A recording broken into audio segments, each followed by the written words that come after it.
जाऊन दे ती वर चढली वाटतं. चल नाही याला म्हणतोय मी या त्याच्या आईला आताच करायचं रे.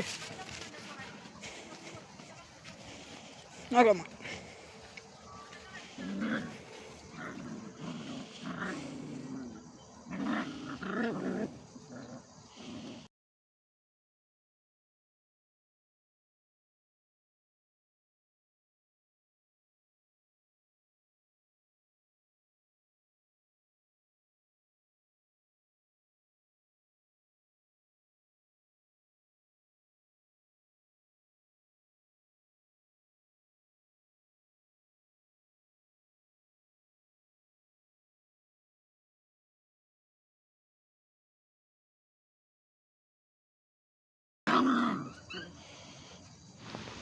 हाय नमस्कार मित्रांनो, मी मनीष आवाले आणि हे जे माझे कुत्र्याचे पिल्ले आहेत त्या एकदम मस्ती करतात आणि एकदम बेस्ट खेळायला लागले. जर तुम्हाला व्हिडिओ आवडला तर माझ्या चॅनलवर लॉंग व्हिडिओसुद्धा पाडलेला आहे. याचा दुसरा